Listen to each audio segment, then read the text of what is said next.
Bueno, muy buenas tardes a todos. Agradezco mucho a la Universidad de los Andes y al Departamento de Ciencias Políticas esta invitación. Además, sobre todo porque me ayuda a cumplir con una promesa que hice yo hace un par de semanas en la reunión que hubo de rectores de todas las universidades del país con el presidente, donde tuvimos un capítulo sobre el proceso de paz,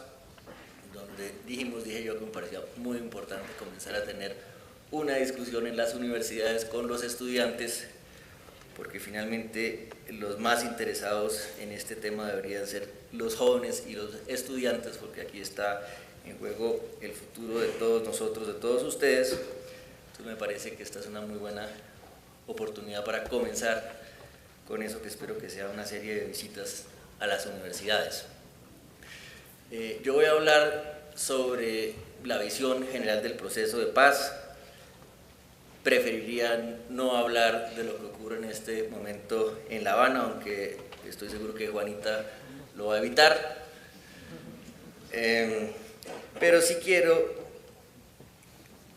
que intentemos por un momento, 20 minutos, salirnos un momento de la coyuntura de la discusión política diaria y tratemos de entender, digamos, ver la película, todo el espectro de cuál es la visión del gobierno de este proceso. Y me parece especialmente apropiado hacerlo en una conferencia de ciencia política. Entiendo que aquí hay muchos profesores, politólogos de otros países, en una conferencia que ha organizado la universidad, porque a veces en Colombia se nos olvida que un proceso de paz es esencialmente, yo diría por excelencia, un proceso político. Es un proceso político porque en el fondo lo que hay detrás de esto es un trato muy sencillo, un trato donde se acuerda que unas personas que están en armas y que dicen luchar por unas causas políticas van a dejar las armas para promover sus causas políticas por los canales de la democracia, y por el lado el Estado se compromete a que esas personas podrán hacer eso en condiciones adecuadas y sobre todo en condiciones de seguridad. Es decir, aquí no estamos haciendo nada menos que restablecer la regla básica de una democracia que funciona, que es que ganan o se utilizan los argumentos y no las armas para promover las causas políticas. Y en ese sentido, y esto puede sonar un poco grandilocuente, en ese sentido lo que está en juego es aún mucho más que un proceso con las FARC. Lo que está en juego es terminar con una tradición que tanto ha afectado a esta república de recurrir a las armas para promover una visión política de las cosas. Y nosotros decimos hoy en La Habana que esa visión de romper, como ha dicho el presidente Santos con tanta vehemencia, el vínculo entre política y armas, lo tenemos que ver incluso más allá del mismo proceso con las FARC. Lo tenemos que ver como un consenso en la sociedad que no se acepta el uso de la violencia en la política, no solamente contra quienes están reincorporándose de las guerrillas, sino en general. Hay que realmente lograr ese consenso, esa regla básica en la sociedad colombiana, que es inaceptable que alguien que está jugando en la democracia sea objeto de la violencia. Pero es político además el proceso en un sentido todavía más amplio. Cada paz, cada proceso de paz es particular, así como cada guerra es particular. Yo cito esa frase tan famosa de Clausewitz que decía que el mayor acto de juicio de un general es entender la guerra que va a pelear por lo que no es, no tomarla por lo que no es y entender su naturaleza. Y si eso es cierto en la guerra, es mucho más cierto en la paz. Hay que entender de qué se trata esta paz. Y esta paz se trata de dos cosas: de lo que ya dije, de romper el vínculo entre políticas y armas, pero en el caso de Colombia se trata en particular de que ese rompimiento de ese vínculo y ese restablecimiento de una regla básica de juego democrático se dé en todo el territorio. Es decir, en Colombia necesitamos establecer lo que podemos llamar una paz territorial. Yo dije en otro escenario una vez que a mí me parecía que en ese sentido nunca había habido un proceso de paz de verdad en Colombia, que había habido unos procesos eficaces e importantes con guerrillas, notoriamente con el M-19, EPL, PRT, etc. Eso le causó mucha molestia a las personas de esos grupos, pero yo no estaba diciendo que esos procesos no hubieran sido importantes. Yo lo que estaba diciendo es que la visión que existía y que todavía existe en Colombia es que un proceso de paz se limita a la desmovilización y reincorporación de unos grupos, y que un proceso de paz de verdad es mucho más, porque tiene que tener sobre todo ese componente territorial al que me voy a volver a referir.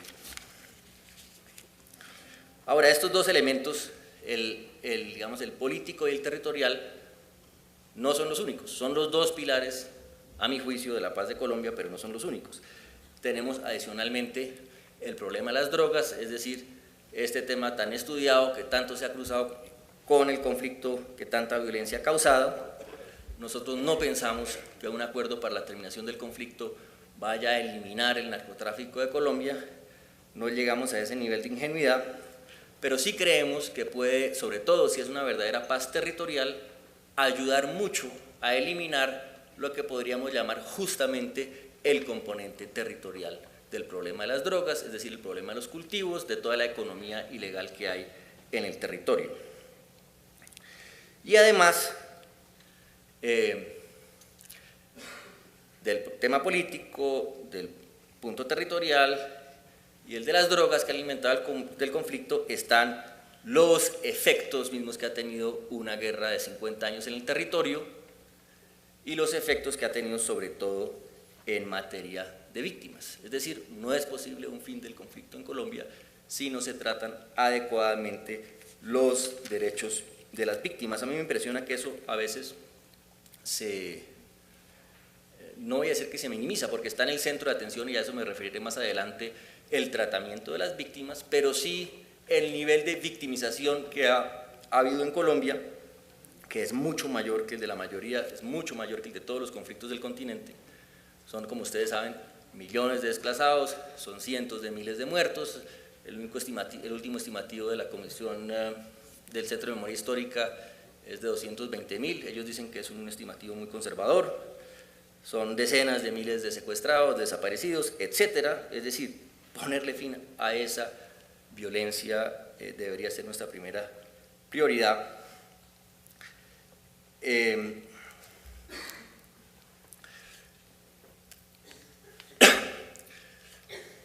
Pero el reto que tenemos ahora es ver en el caso de víctimas cómo estos elementos de justicia se cruzan con este proceso de paz, que yo digo hay que recuperar esa visión esencialmente política. Esos puntos que acabo de mencionar, el punto agrario, el punto político, el punto de las drogas y el punto de las víctimas, no son por coincidencia los puntos que hemos pactado con las FARC para discutir en La Habana. Fue justamente por estas razones que acabo de anunciar que acordamos que esos son los puntos sobre los que se tiene que construir la paz. Entonces estamos hablando de una paz y de una transición. Me voy a referir ahora un poco a ese concepto que me pidieron que lo discutiéramos hoy. La transición colombiana va a ser una transición, por esas mismas razones, de gran complejidad. Me parece que vale la pena resaltar las diferencias con los modelos que conocemos y que han sido muy estudiados. Con el modelo, digamos, clásico de transición del Cono Sur, tal vez sobre esa base que se estableció primero un esquema, muchos politólogos, O'Donnell y compañía escribieron al respecto. Sobre la base de ese modelo se construyó un modelo de justicia transicional también. Luego vino la famosa ola de transiciones en Europa Oriental, y vale la pena por un momento hacer una reflexionar sobre las diferencias. Y yo diría que la primera diferencia muy obvia es que, llamémosla, esta es una transición que necesariamente es negociada, es entre dos, y en donde se están negociando lo que uno podría llamar, se me ocurre, las condiciones de entrada a la democracia de unas personas que están fuera de ella, y no como ocurría en las transiciones del Cono Sur, etcétera, porque evidentemente en cualquier transición pues algún tipo de negociación hay. Si hay un cambio en las transiciones clásicas del Cono Sur o de Europa Oriental de régimen, pues no están exentas de una negociación, que son las condiciones para los que están en el poder, cómo van a salir. Pero acá tenemos un problema más complejo, y es cómo van a entrar. Me parece que ahí hay una diferencia fundamental. Yo de casualidad estuve, si me permiten contar muy brevemente una anécdota, yo estuve en enero de 1990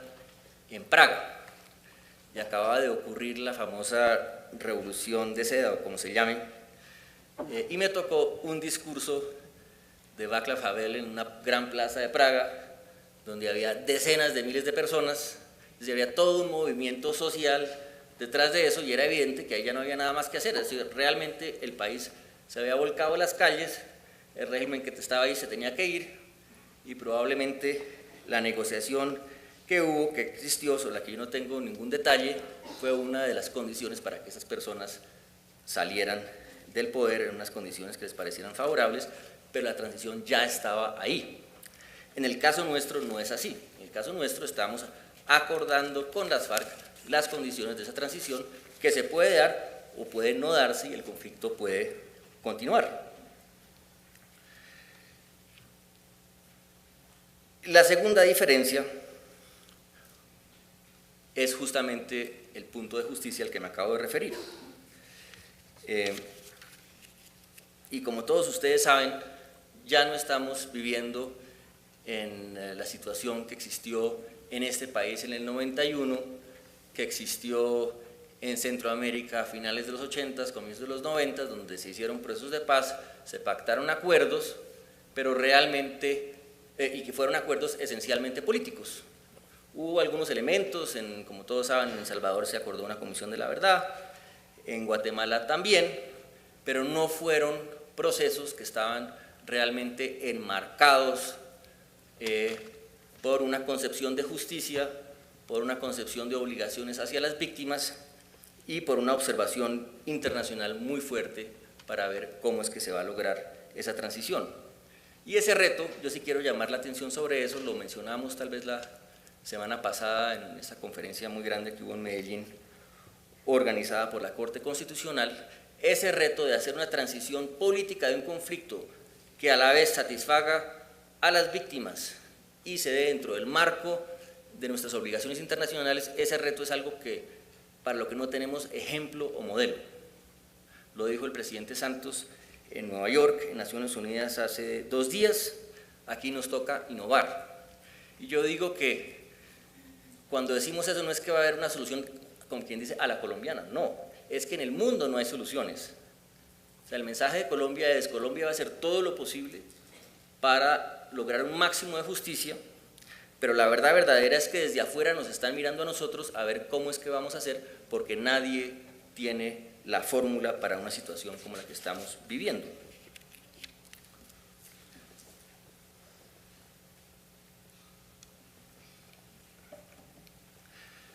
Permítanme volver por un momento a esta idea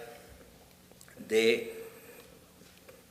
una transición y de cuáles serían las condiciones de esa transición en Colombia, cuáles son las particularidades de esa transición. Pues lo primero es que tiene que existir la transición, obviamente, es decir, que este es un proceso, que fue lo que le dijimos a las FARC desde la primera vez que les vimos la cara, en 23 de febrero creo que fue el año pasado, que el gobierno estaba ahí sobre la base de una decisión de terminar el conflicto. Entonces, este es un proceso que tiene que comenzar con la terminación del conflicto, luego de 5, casi 6 meses de discusiones. Firmamos ese acuerdo marco que se llamaba el Acuerdo General para la Terminación del Conflicto, que establece una estructura clara para el proceso. Lo hemos dicho en muchas partes, no me voy a extender, simplemente a decir que ese acuerdo dice que, su primer punto dice: hemos acordado iniciar conversaciones directas e ininterrumpidas para llegar a un acuerdo para la terminación del conflicto que contribuya a la construcción de una paz estable y duradera. Que contribuya a la construcción de una paz estable y duradera. Es decir, eso no es la paz, eso que es un primer paso donde se acaba la guerra, se acuerdan unos puntos que a juicio de ambas delegaciones son las bases para entrar en esa fase de transición y de construcción de paz, y lo que viene es realmente un comienzo y no un fin. Y por eso decimos que el centro de atención debe estar en esa fase posterior, etapa, como se quiera llamar, de transición, de construcción de paz, donde si somos serios y queremos realmente implementar lo que hemos acordado, nos va a tocar tomar toda clase de medidas extraordinarias, nos va a tocar ponernos unas metas muy ambiciosas en el tiempo y funcionar de otra manera si queremos no solamente consolidar esa paz, sino realmente lograr las transformaciones que hemos acordado y que a nuestro juicio están directamente ligadas con la paz. Y eso me lleva a una segunda condición de esta transición, que es lo que ya mencioné, como la paz territorial.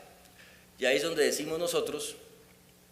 que si bien estas conversaciones son entre el gobierno y las FARC bilaterales en el exterior, con unas reglas de confidencialidad, a eso me puedo referir más adelante, pero pues acá estoy afortunadamente rodeado de personas que conocen mucho de esto, pero no hay ningún proceso de paz en el mundo que haya funcionado si no hay unas reglas de confidencialidad para las discusiones. Lo que nosotros decimos es que estas discusiones entre el gobierno y las FARC lo que establecen son el qué, digamos las bases a las que me acabo de referir, que hay que luego desarrollar. Y realmente más importante que ese qué es cómo se van a hacer las cosas, y esas cosas se tienen que acordar con la gente en el territorio. Y la primera que hay que hacer, y la primera que ya acordamos con las FARC, y ahí los invito a leer a todos un informe que publicamos. El gobierno evidentemente es muy malo en su comunicación y explicación general del proceso, entonces acordamos con las FARC publicar un informe que es bastante detallado sobre lo que se acordó en el punto agrario en junio, y la mayor parte de la gente, incluyendo dentro del mismo gobierno, no lo conoce y nos sigue preguntando, diciendo, oiga, ¿pero qué fue lo que se acordó? Todo eso es secreto. No, cada vez que llegamos a un acuerdo con las FARC, el acuerdo es hacer un informe bastante detallado, sin que sea el mismo acuerdo, para explicarle a la sociedad qué fue lo que se acordó, y eso ya lo hicimos, y quien lea ese informe de lo que hemos acordamos llamar con las FARC una reforma rural integral, se dará cuenta que lo que allí se acordó es una cosa realmente de escala mayor, una cosa que cambiaría radicalmente las condiciones de vida en el campo colombiano, que incluye medidas supremamente ambiciosas como el establecimiento de un gran fondo de distribución de tierras, como diferentes tipos de medidas para mejorar el uso de la tierra, como la puesta en marcha de toda una serie de lo que hemos llamado planes nacionales en todos los puntos esenciales de infraestructura, riego, vías, educación, salud, productividad, apoyo al cooperativismo, crédito, comercialización, etcétera, etcétera, etcétera. Es decir, todo lo que habría que hacer para que Colombia, en lugar de tener dos países dentro de sus fronteras, uno que va mejorando, que ha mejorado mucho en los últimos años, que es el mundo urbano, y uno que desafortunadamente va en la dirección contraria, empiece a entrar en una línea de convergencia. Y esto no lo hacemos, y aquí hay un punto muy importante, por las FARC. Esto lo hacemos porque creemos que sin eso las posibilidades de que continúe la violencia en el mundo rural de Colombia son altas. Si no hacemos esas intervenciones, las posibilidades de que esa violencia continúe son muy altas. Y además, porque no estamos en esa situación de casualidad, estamos en esa situación porque dentro de nuestro sistema, por razones que ustedes conocen mejor que yo, y por razones que tienen que ver también con los incentivos y los incentivos políticos, pues el país nunca ha tenido los incentivos para prestarle la atención que requieren estos territorios, y por eso estamos en la situación que estamos. Se han hecho esfuerzos importantes, valiosos, si me permiten decirlo, yo he participado en ellos, para acercar las instituciones a, llamemos, las zonas más marginadas, más periféricas, pero yo estoy convencido que solo en el marco de una transición y de construcción de paz se haría con suficiente intensidad lo que hay que hacer para estabilizar el país y para tener verdaderas garantías de no repetición del conflicto. Ahora, para hacer eso no basta con acordar unos recursos, con tener unos planes ambiciosos, etcétera, Para hacer eso hay que realmente movilizar a la ciudadanía, movilizar a la población en esos territorios para decidir justamente cómo hacer las cosas, cómo priorizarlas, cómo ejecutarlas. Hay que imaginarse, decimos, una especie de gran campaña de construcción de paz en la que participen todos, en la que participen en primera línea las comunidades afectadas, junto con quienes viven en esas regiones, que estén ahí los empresarios, que estén las víctimas directas del conflicto, que estén los pequeños agricultores, que estén las autoridades, por supuesto, pero también hay que imaginarse, y esto puede sonarles en exceso idealista, pero yo creo que esa es la única manera de lograr esto, una campaña donde realmente desde las ciudades, incluyendo desde las universidades, el país se vuelca sobre esas regiones en un esfuerzo de construcción de paz. Y entonces los estudiantes salen y participan, las universidades ayudan a las regiones a tirar línea. Esto que estoy diciendo además, que puede sonar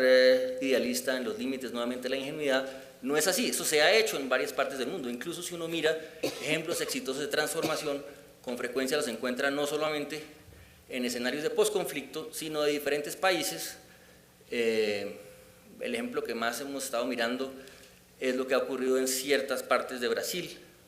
lo que ha ocurrido, lo que se hizo en ciertas provincias de la India, donde tenían unos problemas muy parecidos a nosotros, pero no de conflicto, sino los problemas clásicos de subdesarrollo, de pobreza rural, de clientelismo que impedía que los recursos llegaran y transformaran las regiones, etcétera, etcétera, y que la manera de resolverlo fue estableciendo esquemas de participación ciudadana, de manera que con un direccionamiento central y un esfuerzo muy grande de descentralización en la ejecución y de iniciativa local, se logró en un tiempo relativamente breve transformar esas regiones. De eso hay ejemplo, y nosotros pensamos que eso mismo se puede hacer aquí. Y de esa manera pues, avanzamos en ese objetivo que describí al comienzo, de no solamente desmovilizar unos grupos, sino de integrar unos territorios y de unir esos dos países. Esto no es una cosa que va a ocurrir ni en 1, ni en 2, ni en 10 años. Obviamente, estos son procesos que tienen mucho que ver, que tienen todo que ver con procesos de desarrollo de largo plazo, que van a tardar mucho tiempo, pero uno sí se puede imaginar una fase de transición donde, trabajando con mucha intensidad, siente las bases para que, digamos, el buque navegue en ese curso y realmente se logre a mediano y largo plazo una verdadera transformación de esas regiones.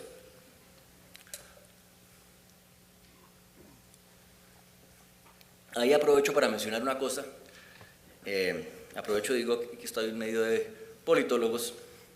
que me parece que ahí podemos encontrar una fórmula novedosa a este problema que describí al comienzo de autoridad del Estado y de reglas de juego en el territorio. Porque en Colombia solemos ser, y me incluyo, digamos, muy institucionalistas. Siempre decimos es que son las instituciones, es que las instituciones no están presentes, es que las instituciones están ausentes, etc. Eso sin duda es cierto. Pero eso solo no va a ser la solución. O sea, nunca vamos a tener suficiente capacidad para decir que es que van a llegar unas instituciones que van a resolver la gente, porque además, como ustedes saben mejor que yo, finalmente las instituciones son lo que la gente hace de ellas. Por otro lado, quienes piensan que todo se reduce simplemente a una gran movilización ciudadana y que la participación resuelve los problemas, pues está probado que eso no es así. Tal vez el mejor ejemplo somos nosotros mismos, que tenemos una constitución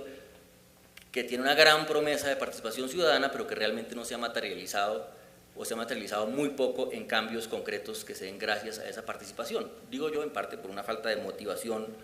clara, que creo que le daría la paz, y en parte también sin duda en las regiones por cuenta del mismo conflicto. Pero estamos en un escenario, y aquí está el punto, en un escenario de construcción de paz uno puede hacer las dos cosas a la vez, es decir, movilizar a la ciudadanía en las regiones para que con estos nuevos esquemas de intervención y de la mano de las autoridades, porque no se trata de crear estructuras y gobiernos paralelos, sino de fortalecer lo que hay, realmente entre en un proceso mucho más efectivo de fortalecimiento institucional, combinando fortalecimiento de las instituciones con participación ciudadana en ellas.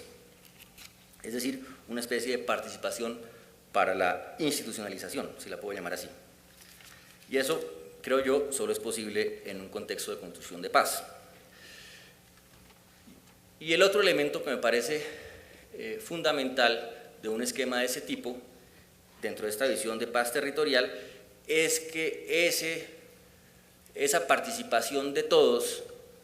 alrededor de ese propósito de construcción de paz realmente se convierta en un mecanismo efectivo de reconciliación. Siempre es muy difícil hablar de reconciliación, a mí personalmente me cuesta trabajo, no porque no quiera reconciliarme con alguien, sino porque la reconciliación es un término con muchos sentidos, con una carga religiosa fuerte, con una asociación con el perdón.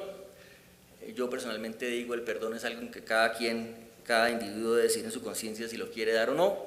pero uno sí puede pensar en reconciliación en un sentido de aceptación de unas reglas de juego por parte de todos, y que un escenario de construcción de paz donde todos están trabajando, y esto que les digo otra vez puede sonar abstracto pero no lo es. Nosotros ya acordamos con las FARC unos programas supremamente ambiciosos que involucran, por ejemplo, programas masivos de construcción de vías en las regiones, de infraestructura de todo tipo, de distritos de riego, de saneamiento, de agua, de nuevos modelos de provisión de salud, de educación. Ahora, todas esas cosas hay que decidir cómo hacerlas, y al momento de sentarse y decir cómo se hace eso, más cómo se lleva a cabo todo este programa de distribución de tierras, cómo se asegura que sean productivas, eso solo va a funcionar si todo el mundo en esas regiones participa alrededor de esos proyectos muy concretos que, digo yo, se vuelven por eso mismo un gran mecanismo de reconciliación en las regiones y de reconstrucción de lo que uno podría llamar el pacto social.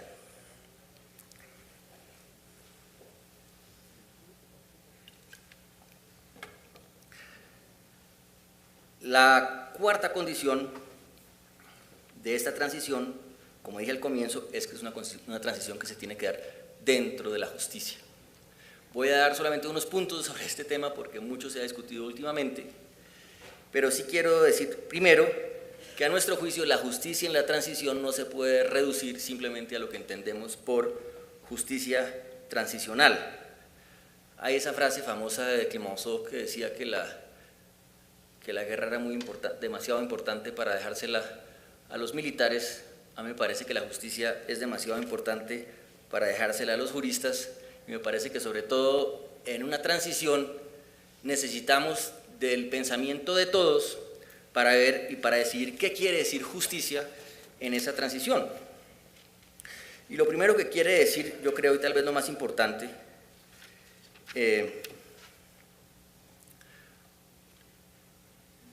es que justicia tiene que querer decir algún restablecimiento del orden, algún consenso sobre unas reglas de juego básicas en el sentido más abstracto de la palabra. Incluso los grandes teóricos como Rawls y compañía dicen que uno no puede reducir a la justicia a un pensamiento sobre derechos, deberes y distribución de recursos, sino tiene que ver cómo esa justicia en esa concepción se coordina dentro de los propósitos de la sociedad y realmente ayuda a alimentar ese orden básico de la sociedad. Y yo creo que esa es la marca, la medida de si la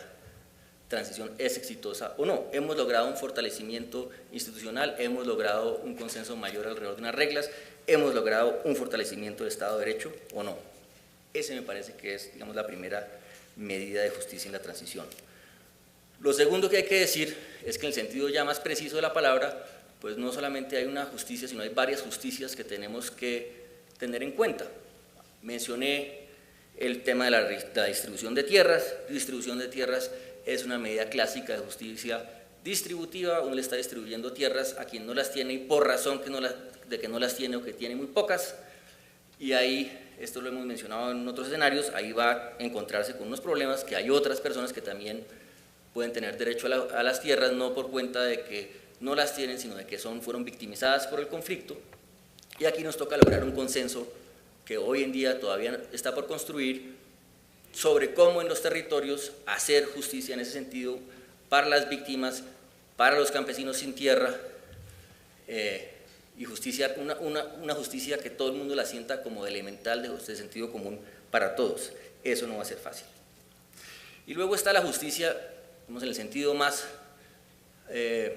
clásico de la justicia transicional, que es lo que se ha discutido tanto en Colombia en los últimos años, sobre todo en los últimos meses, a raíz del llamado Marco Jurídico para la Paz. Y sobre eso lo que el gobierno ha dicho siempre es que esa justicia, sobre todo si estamos hablando de un objetivo mayor, de fortalecer el Estado de Derecho, de restablecer unas reglas de juego, pues esa justicia y sobre todo la medida de la lucha contra la impunidad tiene que ser qué es lo que se está haciendo para responderle a las víctimas, justamente para restablecer ese reconocimiento, restablecer esas reglas y para darle a las víctimas lo que corresponde. Dentro de eso, ¿qué es lo que se hace con el victimario? Pues nadie va a decir que no es importante, pero no puede ser lo esencial. O sea, la esencia de la discusión no puede ser cuál va a ser la sanción para el victimario y cuántos años de cárcel son, porque aquí no estamos en una situación ordinaria, estamos en una situación de excepción, que es el fin de una guerra de 50 años. Y si queremos ser efectivos, incluso en términos de justicia, tenemos que pensarla no desde el punto de vista del victimario, sino desde el punto de vista de las víctimas. ¿Qué es lo que vamos a hacer? ¿Qué es lo que hay que hacer para que la justicia contribuya a la transición y a la satisfacción de los derechos de las víctimas?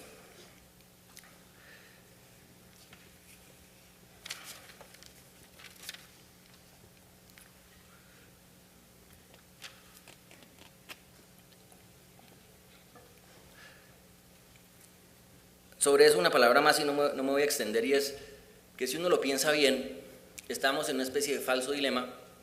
que es que, y por razones también de ideología, de oposición política, de la que todos son conscientes, existe la idea de que si no se hacen esto y esto y esto, lo que va a haber es impunidad. Y nosotros decimos, no, es exactamente al revés. Impunidad es lo que tenemos hoy con la situación que existe y que el gobierno del presidente Santos ha tratado de remediar dentro de la medida de lo posible, en la medida de lo posible, con la ley de víctimas. Pero si realmente logramos esa transición y hay unas condiciones de paz en el territorio, pues ahí sí vamos a poder hacer realmente lo que están exigiendo las víctimas, y esto no lo digo yo, lo dicen, digamos, lo dicen las encuestas, lo dicen los foros que ha habido, que es una explicación de qué ocurrió, un ejercicio de reconocimiento de responsabilidad, un reconocimiento de las víctimas mismas, etcétera, etcétera. Es decir, es la paz la que va a permitir que realmente se haga justicia y que se entre en una relación productiva y sinérgica entre justicia y paz, y no al revés, como pretenden quienes se oponen al proceso. Por último, la quinta condición de esta transición es que haya unas garantías, sobre todo unas garantías para el que está entrando. Evidentemente una transición quiere decir que uno pasa de un estado al otro. El gobierno está sentado con estos señores discutiendo, y estos señores dicen, y lo digo porque lo han dicho en público, no porque esté hablando de lo que se dice en la mesa, dicen, como dice todo grupo de esa naturaleza, en todo proceso similar, bueno, ¿y cómo sé yo que lo que usted me está diciendo acá verdaderamente va a ocurrir? ¿Cómo sé yo que si yo hago todo esto que me toca hacer a mí, lo que usted dice que le toca hacer a usted realmente va a pasar? Eso requiere el establecimiento de todo un sistema de garantías. Muchos son bien conocidos y clásicos, aquí hay expertos, por ahí había Frederica del Externado que ha escrito mucho sobre esto, mecanismos de verificación, etcétera, pero yo quería concentrarme, referendación, no voy a hablar hoy de referendación, pero digamos un gran voto ciudadano de sí o no a la paz, pues sería una garantía muy importante, pero quería concentrarme, y con eso termino, quería concentrarme en la idea de la importancia de los consensos como garantía de la transición. ¿A qué me refiero? A que hay que lograr en diferentes niveles unos consensos alrededor de ese propósito común de alcanzar la paz. Me dicen que aquí hay varios profesores y estudiantes de otros países. Yo les digo que lo que yo he visto de primera mano es que hay un gran consenso internacional alrededor de la importancia del proceso de paz en Colombia, que hay un apoyo como tal vez nunca lo ha habido. Siempre ha habido apoyo por la paz de Colombia, nadie está en contra de la paz de Colombia, sobra decirlo, pero yo creo que nunca ha habido un consenso tan fuerte como lo hay hoy, nunca ha habido tantos presidentes de diferentes vertientes políticas e ideológicas dispuestos a apoyar con lo que sea necesario, sobre todo, y esto me parece lo más importante, sobre todo dentro de nuestro mismo continente y nuestra misma región. Y a todas estas personas les parece muy extraño que ese mismo consenso no exista en Colombia, porque para todos es obvio que no podría haber nada más importante que acabar el conflicto colombiano de 50 años. Un segundo consenso que necesitamos, sobre eso hablé la semana pasada algo en Medellín con la Corte Constitucional, es un consenso entre las instituciones y entre las ramas del poder público. Un proceso de paz, por su misma naturaleza, no es un hecho que se dé dentro de la normalidad. Justamente lo que está uno tratando de resolver es una situación absolutamente anormal, si se quiere, extraconstitucional, para que rija plenamente la Constitución. Y la Constitución misma no siempre tiene los mecanismos que permiten sacar adelante esos procesos en los tiempos que se requieren. Tiene mecanismos para reformarme a sí misma en tiempos ordinarios, en tiempos de paz. Y ahí hay un problema. ¿Cuáles son las opciones? Alrededor de esto hemos reflexionado mucho, y yo creo que realmente la única respuesta es lograr un verdadero consenso al interior de las instituciones, de las ramas del poder público, en que es primordial alcanzar la paz. Y aquí ya los invito también a mirar detenidamente lo que se logró con el marco jurídico para la paz, porque muchas personas que tienen interés en tergiversar las cosas dicen, no, ahí lo que quedó fue que estos señores tienen que irse a la cárcel, etc. Eso no es así. Primero, ese detalle de las penas que todavía está por aclararse, tenemos que esperar qué dice la sentencia. Pero la sentencia dijo una cantidad de cosas muy importantes a las que no se le ha prestado atención, que tiene que prevalecer el objetivo de paz, sobre todo, dicho por la Corte Constitucional, que se pueden poner en marcha mecanismos extrajudiciales de investigación y sanción para satisfacer derechos, como en conjunto con mecanismos judiciales, obviamente, pero que se puede establecer un sistema que en Colombia hasta hoy no era posible, que se reconoce la importancia y la ponderación de las garantías de no repetición en el fin de un conflicto, más una serie de cosas más técnicas, pero muy importantes, como la posibilidad de concentrar investigaciones en los máximos responsables, etcétera, en no dispersar esfuerzos, como ha ocurrido en años pasados, investigando todos los casos menores, lo que lleva no solamente a una dispersión, sino a una impunidad de facto y a una imposibilidad de realmente saber qué pasó, etcétera, etcétera. Ahí, digamos, se dijeron cosas muy importantes, pero me parece que tenemos que fortalecer ese consenso institucional alrededor de qué quiere decir lograr la paz con un máximo de justicia, pero que nos lleve a la paz. Y por último, quería hacer la siguiente reflexión, siguiente idea, y es la importancia en las transiciones en general de un consenso político, un consenso basado en un acuerdo entre los partidos políticos. Muchas de las transiciones clásicas, tal vez la más famosa en este caso sea la transición española, se logran porque aparte de todo lo demás, los partidos se ponen de acuerdo en que lo esencial es esto. A mí me parece que eso es algo que tenemos que construir en Colombia. Nosotros tenemos este problema de que miramos todo por el lente jurídico, y el ente jurídico no da para una parte, pero no da para todos. Si esto no tiene detrás un consenso político y un acuerdo de los partidos políticos, va a ser muy difícil.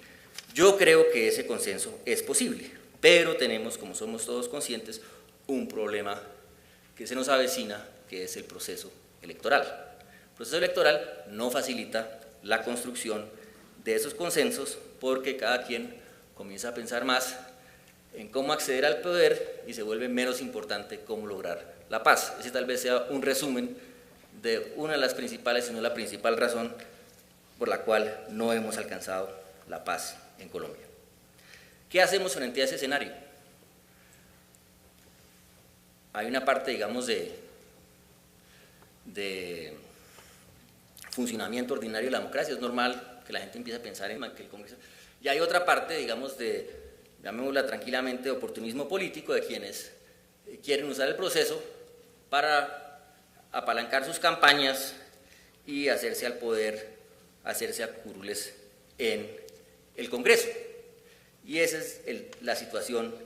en la que estamos viviendo. ¿Qué vamos a hacer frente a eso? Yo creo que la única respuesta es, más allá de lo que puede hacer el gobierno, que está haciendo y debe hacer más en la construcción de esos acuerdos políticos es lograr un mayor acuerdo de la sociedad. Porque lo que nos está pasando, y con mucho gusto del lado del gobierno, digamos, admitimos nuestra propia culpa en falta de explicación de qué es lo que está ocurriendo, eso tiene que ver con las reglas de juego también, como ya lo dije. Lo cierto es que todas las encuestas muestran que se mantiene un alto apoyo a la paz. Todo puede cambiar, pero la paz sigue teniendo un gran apoyo, pero ese apoyo no hemos logrado visibilizarlo adecuadamente. Y la pregunta es cómo hacerlo, cómo lograr ese consenso. Es el reto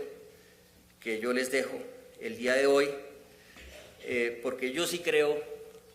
estoy convencido, lo he dicho muchas veces, esta es una oportunidad real de paz. El proceso tiene problemas, todos los procesos tienen problemas, que se avanzó, que no se avanzó, etcétera. La temporada electoral no facilita eso, es cierto, pero lo que se ha avanzado es mucho, no solamente en lograr acuerdos, sino en lograr una manera de trabajar, establecer una metodología, un propósito común. Y yo creo que este es el momento de, en lugar de dejarse asustar por todos estos opositores,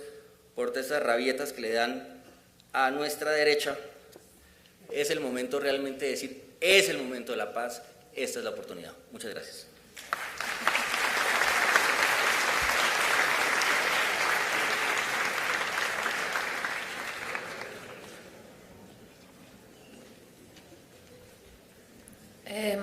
Muchas gracias, doctor Jaramillo. Vamos a dar inicio. En el sentido más abstracto de la palabra, incluso los grandes teóricos como Rawls y compañía dicen que uno no puede reducir a la justicia a un pensamiento sobre derechos, deberes y distribución de recursos, sino tiene que ver cómo esa justicia en esa concepción se coordina dentro de los propósitos de la sociedad y realmente ayuda a alimentar ese orden básico de la sociedad. Y yo creo que esa es la marca, la medida de si la transición es exitosa o no. Hemos logrado un fortalecimiento institucional, hemos logrado un consenso mayor alrededor de unas reglas, hemos logrado un fortalecimiento del Estado de Derecho o no.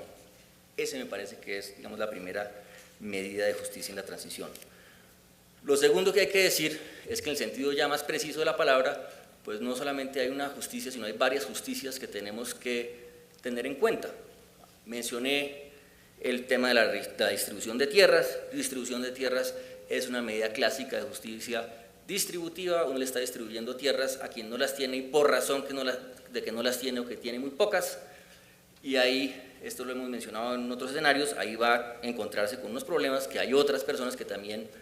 pueden tener derecho a las tierras, no por cuenta de que no las tienen, sino de que fueron victimizadas por el conflicto. Y aquí nos toca lograr un consenso que hoy en día todavía está por construir sobre cómo en los territorios hacer justicia en ese sentido para las víctimas, para los campesinos sin tierra, y justicia, una justicia que todo el mundo la sienta como elemental de sentido común para todos. Eso no va a ser fácil. Y luego está la justicia, vamos, en el sentido más clásico, la justicia transicional, que es lo que se ha discutido tanto en Colombia en los últimos años, sobre todo en los últimos meses, a raíz del llamado marco jurídico para la paz. Y sobre eso lo que el gobierno ha dicho siempre es que esa justicia, sobre todo si estamos hablando de un objetivo mayor, de fortalecer el Estado de Derecho, de restablecer unas reglas de juego, pues esa justicia, sobre todo la medida de la lucha contra la impunidad, tiene que ser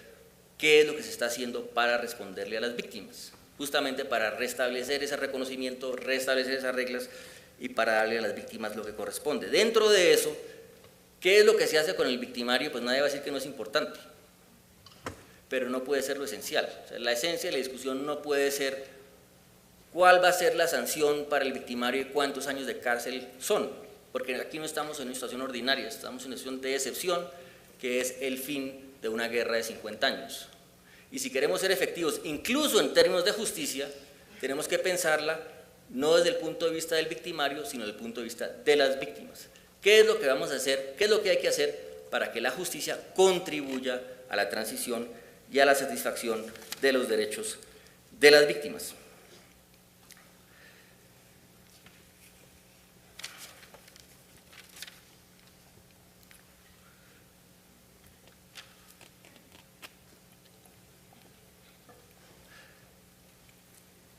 Sobre eso una palabra más y no me voy a extender, y es que si uno lo piensa bien, estamos en una especie de falso dilema, que es que, y por razones también de ideología, de oposición política, de la que todos son conscientes, existe la idea de que si no se hacen esto y esto y esto, lo que va a haber es impunidad.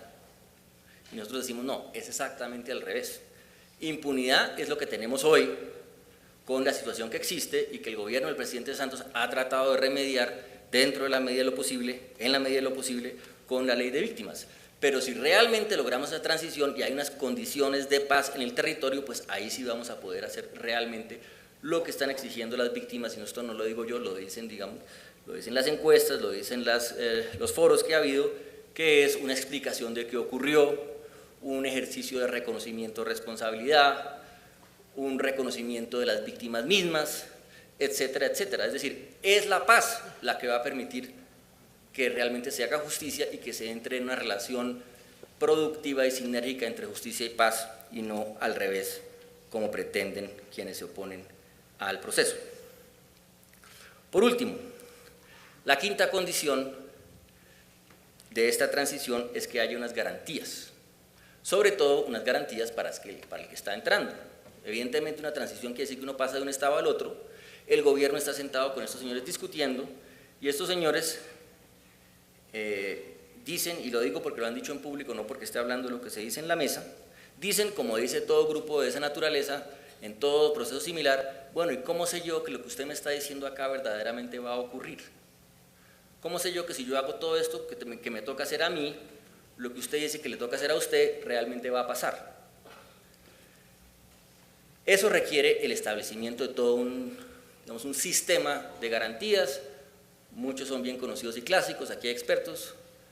por ahí había Frederica del Externado que ha escrito mucho sobre esto, mecanismos de verificación, etcétera, pero yo quería concentrarme en referendación. No voy a hablar hoy de referendación, pero digamos un gran voto ciudadano de sí o no a la paz, pues sería una garantía muy importante. Pero quería concentrarme, y con eso termino, quería concentrarme en la idea de la importancia de los consensos como garantía de la transición. ¿A qué me refiero? A que hay que lograr en diferentes niveles unos consensos alrededor de ese propósito común de alcanzar la paz. Me dicen que aquí hay varios profesores y estudiantes de otros países. Yo les digo que lo que yo he visto de primera mano es que hay un gran consenso internacional alrededor de la importancia del proceso de paz en Colombia, que hay un apoyo como tal vez nunca lo ha habido. Siempre ha habido apoyo por la paz de Colombia, nadie está en contra de la paz de Colombia, sobra decirlo,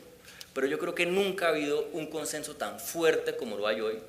nunca ha habido tantos presidentes de diferentes vertientes políticas e ideológicas dispuestos a apoyar con lo que sea necesario, sobre todo, y esto me parece lo más importante, sobre todo dentro de nuestro mismo continente y nuestra misma región. Y a todas estas personas les parece muy extraño que ese mismo consenso no exista en Colombia, porque para todos es obvio que no podría haber nada más importante que acabar el conflicto colombiano de 50 años. Un segundo consenso que necesitamos. Bueno, muy buenas tardes a todos. Agradezco mucho a la Universidad de los Andes y al Departamento de Ciencias Política esta invitación. Además, sobre todo porque me ayuda a cumplir con una promesa que hicimos, que hice yo hace un par de semanas en la reunión que hubo de rectores de todas las universidades del país con el presidente, donde tuvimos un capítulo sobre el proceso de paz, donde dije yo que me parecía muy importante comenzar a tener una discusión en las universidades con los estudiantes, porque finalmente los más interesados en este tema deberían ser los jóvenes y los estudiantes, porque aquí está en juego el futuro de todos nosotros, de todos ustedes. Entonces me parece que esta es una muy buena oportunidad para comenzar con eso, que espero que sea una serie de visitas a las universidades. Yo voy a hablar sobre la visión general del proceso de paz. Preferiría no hablar de lo que ocurre en este momento en La Habana, aunque estoy seguro que Juanita lo va a evitar. Pero sí quiero que intentemos por un momento, 20 minutos, salirnos un momento de la coyuntura de la discusión política diaria y tratemos de entender, digamos, ver la película, todo el espectro de cuál es la visión del gobierno de este proceso.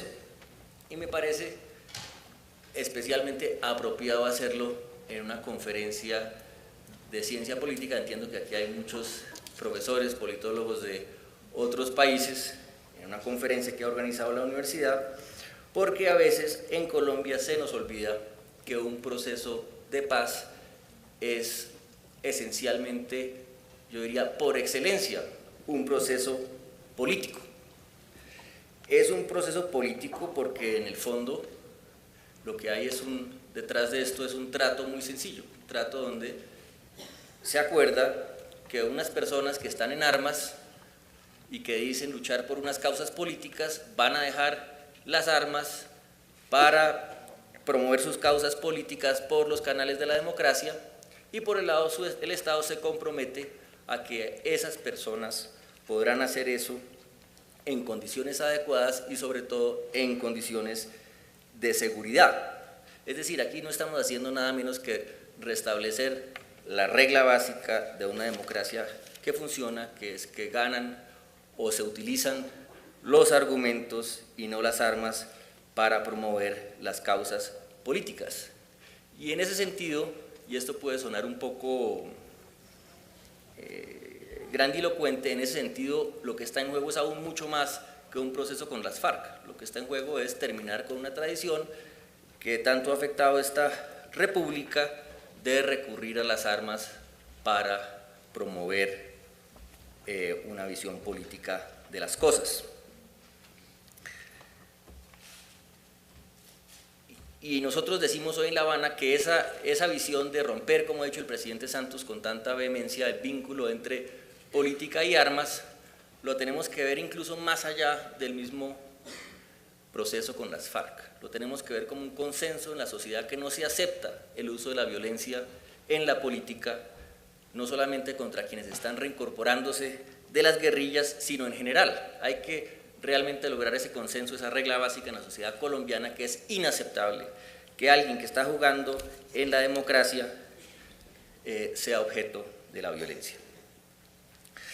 Pero es político además el proceso en un sentido todavía más amplio. Cada paz, cada proceso de paz es particular, así como cada guerra es particular. Yo cito esa frase tan famosa de Clausewitz que decía que el mayor acto de juicio de un general es entender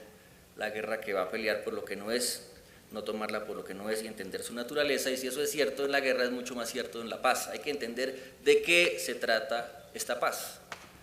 Y esta paz se trata de dos cosas: de lo que ya dije, de romper el vínculo entre políticas y armas, pero en el caso de Colombia se trata en particular de que ese rompimiento de ese vínculo y ese restablecimiento de una regla básica de juego democrático se dé en todo el territorio. Es decir, en Colombia necesitamos establecer lo que podemos llamar una paz territorial. Yo dije en otro escenario una vez que a mí me parecía que en ese sentido nunca había habido un proceso de paz de verdad en Colombia, que había habido unos procesos eficaces e importantes con guerrillas, notoriamente con el M-19, EPL, PRT, etcétera. Eso le causó mucha molestia a las personas de esos grupos, pero yo no estaba diciendo que esos procesos no hubieran sido importantes. Yo lo que estaba diciendo es que la visión que existía y que todavía existe en Colombia es que un proceso de paz se limita a la desmovilización y reincorporación de unos grupos, y que un proceso de paz de verdad es mucho más, porque tiene que tener sobre todo ese componente territorial al que me voy a volver a referir. Ahora, estos dos elementos, digamos, el político y el territorial, no son los únicos, son los dos pilares, a mi juicio, de la paz de Colombia, pero no son los únicos.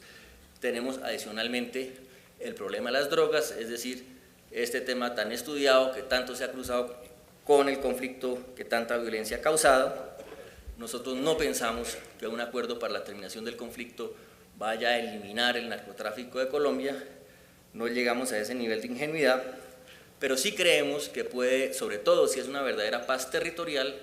ayudar mucho a eliminar lo que podríamos llamar justamente el componente territorial del problema de las drogas, es decir, el problema de los cultivos, de toda la economía ilegal que hay en el territorio. Y además, del tema político, del punto territorial y el de las drogas que alimentaba el conflicto, están los efectos mismos que ha tenido una guerra de 50 años en el territorio y los efectos que ha tenido sobre todo en materia de víctimas. Es decir, no es posible un fin del conflicto en Colombia si no se tratan adecuadamente los derechos de las víctimas. A mí me impresiona que eso, que puede sonar idealista en los límites nuevamente de la ingenuidad, no es así. Eso se ha hecho en varias partes del mundo. Incluso si uno mira ejemplos exitosos de transformación, con frecuencia los encuentra no solamente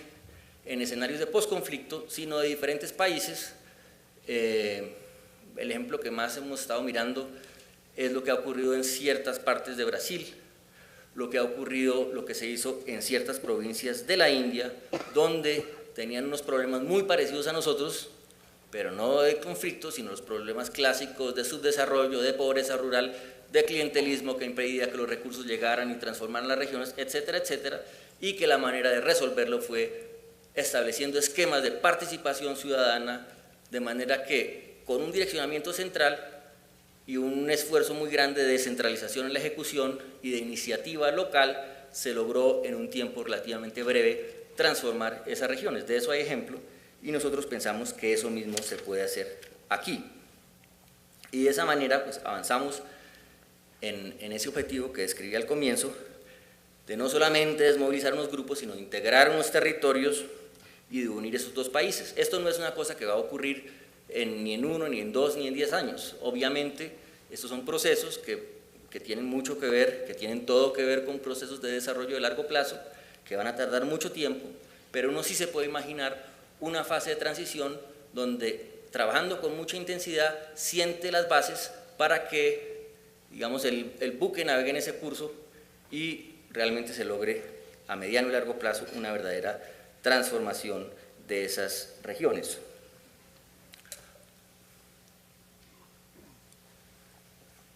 Ahí aprovecho para mencionar una cosa, digo que estoy en medio de politólogos, que me parece que ahí podemos encontrar una fórmula novedosa a este problema que describí al comienzo de autoridad del Estado y de reglas de juego en el territorio. Porque en Colombia solemos ser, y me incluyo, digamos, muy institucionalistas. Siempre decimos es que son las instituciones, es que las instituciones no están presentes, es que las instituciones están ausentes, etc. Eso sin duda es cierto. Pero eso solo no va a ser la solución. O sea, nunca vamos a tener suficiente capacidad para decir que es que van a llegar unas instituciones que van a resolver la gente, porque además, como ustedes saben mejor que yo, finalmente las instituciones son lo que la gente hace de ellas. Por otro lado, quienes piensan que todo se reduce simplemente a una gran movilización ciudadana y que la participación resuelve los problemas, pues está probado que eso no es así. Tal vez el mejor ejemplo somos nosotros mismos, que tenemos una constitución que tiene una gran promesa de participación ciudadana, pero que realmente no se ha materializado o se ha materializado muy poco en cambios concretos que se den gracias a esa participación. Digo yo en parte por una falta de motivación clara, que creo que le daría la paz, y en parte también sin duda en las regiones por cuenta del mismo conflicto. Pero estamos en un escenario, y aquí está el punto,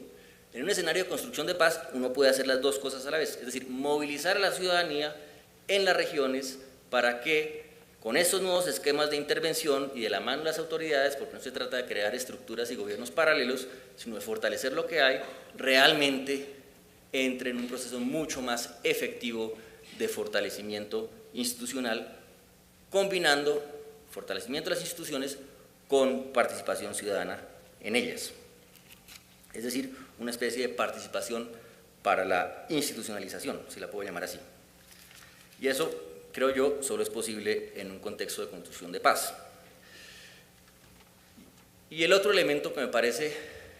fundamental de un esquema de ese tipo, dentro de esta visión de paz territorial,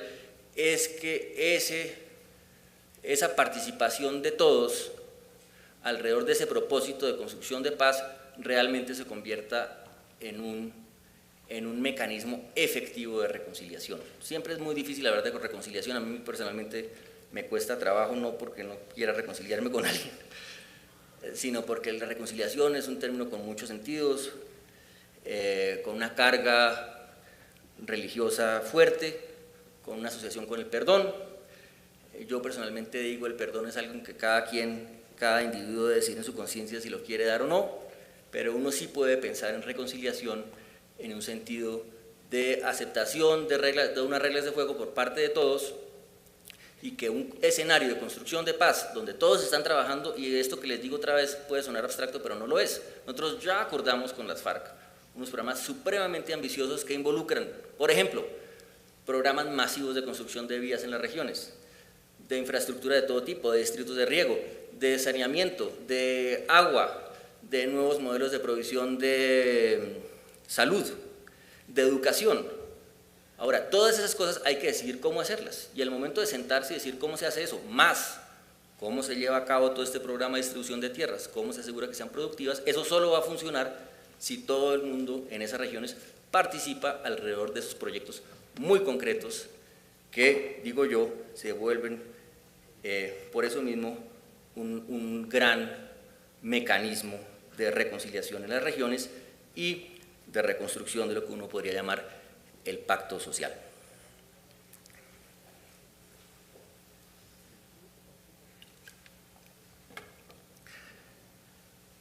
La cuarta condición de esta transición, como dije al comienzo, es que es una transición que se tiene que dar dentro de la justicia. Voy a dar solamente unos puntos sobre este tema porque mucho se ha discutido últimamente, pero sí quiero decir primero que a nuestro juicio la justicia en la transición no se puede reducir simplemente a lo que entendemos por justicia transicional. Hay esa frase famosa de Clemenceau que decía que la guerra era demasiado importante para dejársela a los militares. A mí me parece que la justicia es demasiado importante para dejársela a los juristas, y me parece que sobre todo en una transición necesitamos del pensamiento de todos para ver y para decidir qué quiere decir justicia en esa transición. Y lo primero que quiere decir, yo creo, y tal vez lo más importante,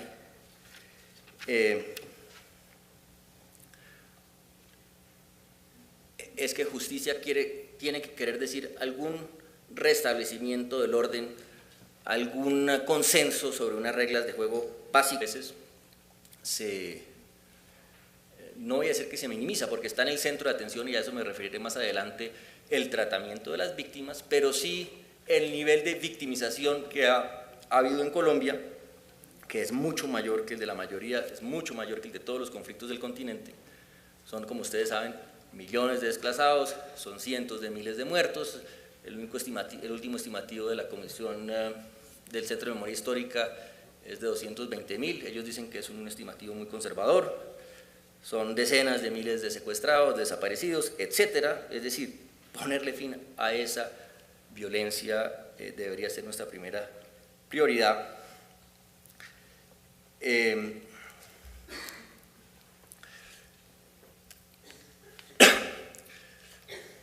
Pero el reto que tenemos ahora es ver en el caso de víctimas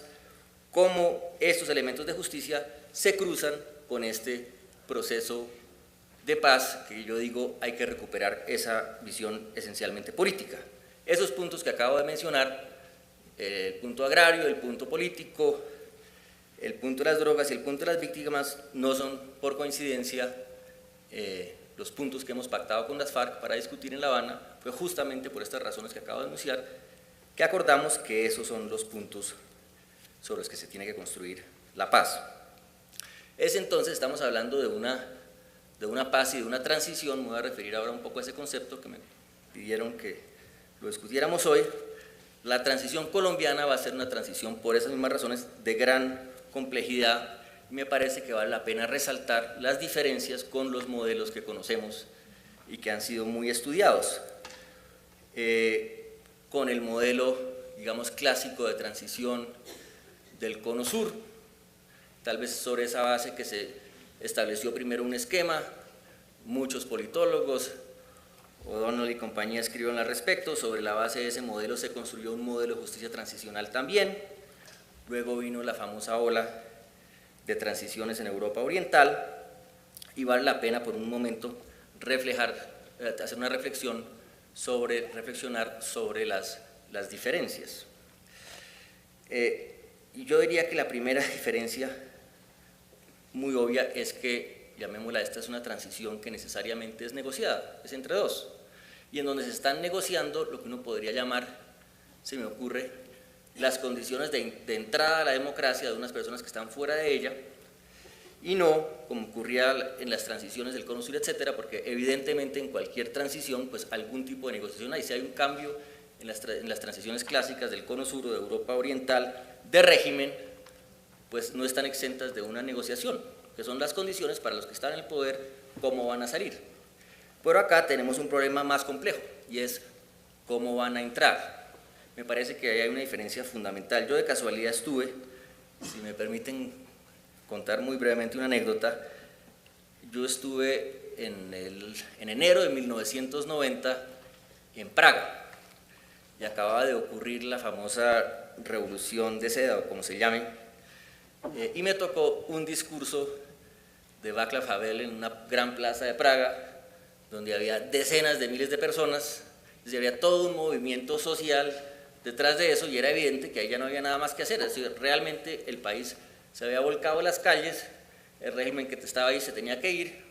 y probablemente la negociación que hubo, que existió, sobre la que yo no tengo ningún detalle, fue una de las condiciones para que esas personas salieran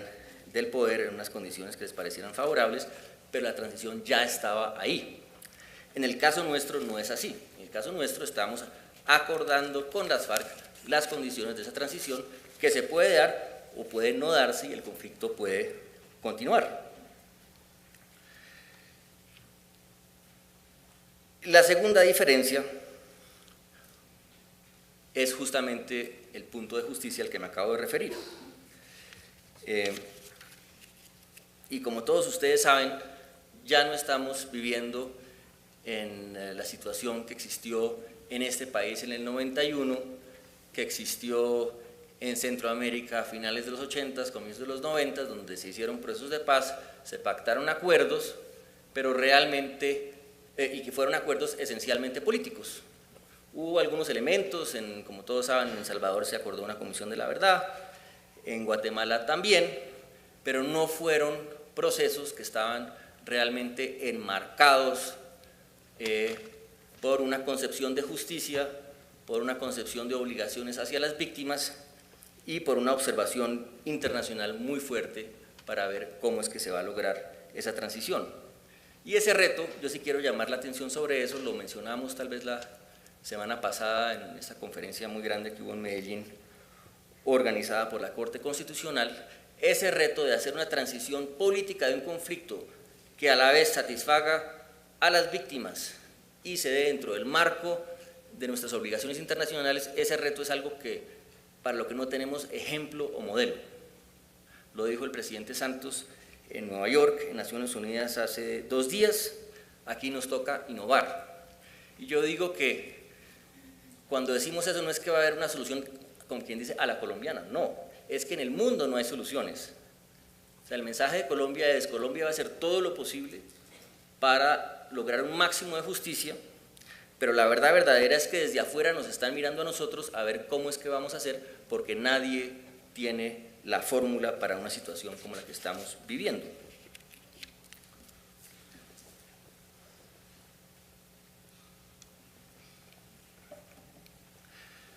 Permítanme volver por un momento a esta idea de una transición y de cuáles serían las condiciones de esa transición en Colombia, cuáles son las particularidades de esa transición. Pues lo primero es que tiene que existir la transición, obviamente, es decir, que este es un proceso, que fue lo que le dijimos a las FARC desde la primera vez que les vimos la cara, en 23 de febrero creo que fue el año pasado, que el gobierno estaba ahí sobre la base de una decisión de terminar el conflicto. Entonces, este es un proceso que tiene que comenzar con la terminación del conflicto. Luego de 5, casi 6 meses de discusiones, firmamos ese acuerdo marco que se llamaba el Acuerdo General para la Terminación del Conflicto, que establece una estructura clara para el proceso. Lo hemos dicho en muchas partes, no me voy a extender, simplemente a decir que ese acuerdo dice que, su primer punto dice, hemos acordado iniciar conversaciones directas e ininterrumpidas para llegar a un acuerdo para la terminación del conflicto que contribuya a la construcción de una paz estable y duradera, que contribuya a la construcción de una paz estable y duradera. Es decir, eso no es la paz, eso que es un primer paso donde se acaba la guerra, se acuerdan unos puntos que a juicio de ambas delegaciones son las bases para entrar en esa fase de transición y de construcción de paz, y lo que viene es realmente un comienzo y no un fin. Y por eso decimos que el centro de atención debe estar en esa fase posterior, etapa, como se quiera llamar, de transición, de construcción de paz, donde si somos serios y queremos realmente implementar lo que hemos acordado, nos va a tocar tomar toda clase de medidas extraordinarias, nos va a tocar ponernos unas metas muy ambiciosas en el tiempo y funcionar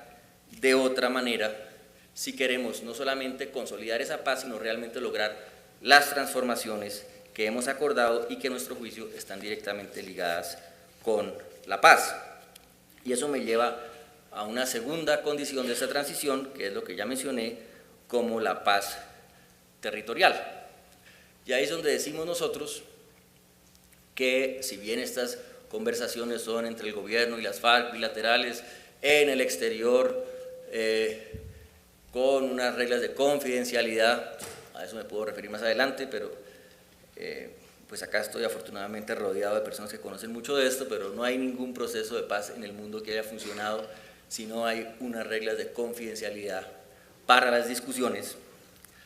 Lo que nosotros decimos es que estas discusiones entre el gobierno y las FARC lo que establecen son el qué, digamos las bases a las que me acabo de referir, que hay que luego desarrollar. Y realmente más importante que ese qué es cómo se van a hacer las cosas, y esas cosas se tienen que acordar con la gente en el territorio. Y la primera que hay que hacer, y la primera que ya acordamos con las FARC, y ahí los invito a leer a todos un informe que publicamos. El gobierno evidentemente es muy malo en su comunicación y explicación general del proceso, entonces acordamos con las FARC publicar un informe que es bastante detallado sobre lo que se acordó en el punto agrario en junio, y la mayor parte de la gente, incluyendo dentro del mismo gobierno, no lo conoce y nos sigue preguntando, diciendo, oiga, ¿pero qué fue lo que se acordó? Todo eso es secreto. No, cada vez que llegamos a un acuerdo con las FARC, el acuerdo es hacer un informe bastante detallado, sin que sea el mismo acuerdo, para explicarle a la sociedad qué fue lo que se acordó, y eso ya lo hicimos, y quien lea ese informe de lo que hemos acordamos llamar con las FARC una reforma rural integral, se dará cuenta que lo que allí se acordó es una cosa realmente de escala mayor, una cosa que cambiaría radicalmente las condiciones de vida en el campo colombiano, que incluye medidas supremamente ambiciosas como el establecimiento de un gran fondo de distribución de tierras, como diferentes tipos de medidas para mejorar el uso de la tierra, como la puesta en marcha de toda una serie de lo que hemos llamado planes nacionales en todos los puntos esenciales de infraestructura, riego, vías, educación, salud, productividad, apoyo al cooperativismo, crédito, comercialización, etcétera, etcétera, etcétera. Es decir, todo lo que habría que hacer para que Colombia, en lugar de tener dos países dentro de sus fronteras, uno que va mejorando, que ha mejorado mucho en los últimos años, que es el mundo urbano, y uno que desafortunadamente va en la dirección contraria, empiece a entrar en una línea de convergencia. Y esto no lo hacemos, y aquí hay un punto muy importante, por las FARC. Esto lo hacemos porque creemos que sin eso las posibilidades de que continúe la violencia en el mundo rural de Colombia son altas. Si no hacemos esas intervenciones, las posibilidades de que esa violencia continúe son muy altas. Y además, porque no estamos en esa situación de casualidad, estamos en esa situación porque dentro de nuestro sistema, por razones que ustedes conocen mejor que yo, y por razones que tienen que ver también con los incentivos y los incentivos políticos, pues el país nunca ha tenido los incentivos para prestarle la atención que requieren estos territorios y por eso estamos en la situación que estamos. Se han hecho esfuerzos importantes, valiosos, si me permiten decirlo, yo he participado en ellos, para acercar las instituciones a, llamemos las zonas más marginadas, más periféricas, pero yo estoy convencido que solo en el marco de una transición y de construcción de paz se haría con suficiente intensidad lo que hay que hacer para estabilizar el país y para tener verdaderas garantías de no repetición del conflicto. Ahora, para hacer eso no basta con acordar unos recursos, con tener unos planes ambiciosos, etcétera. Para hacer eso hay que realmente movilizar a la ciudadanía, movilizar a la población en esos territorios para decidir justamente cómo hacer las cosas, cómo priorizarlas, cómo ejecutarlas. Hay que imaginarse, decimos, una especie de gran campaña de construcción de paz en la que participen todos, en la que participen en primera línea las comunidades afectadas, junto con quienes viven en esas regiones, que estén ahí los empresarios, que estén las víctimas directas del conflicto, que estén los pequeños agricultores, que estén las autoridades, por supuesto, pero también hay que imaginarse, y esto puede sonarles en exceso idealista, pero yo creo que esa es la única manera de lograr esto, una campaña donde realmente desde las ciudades, incluyendo desde las universidades, el país se vuelca sobre esas regiones en un esfuerzo de construcción de paz. Y entonces los estudiantes salen y participan, las universidades ayudan a las regiones a tirar línea. Esto que estoy diciendo además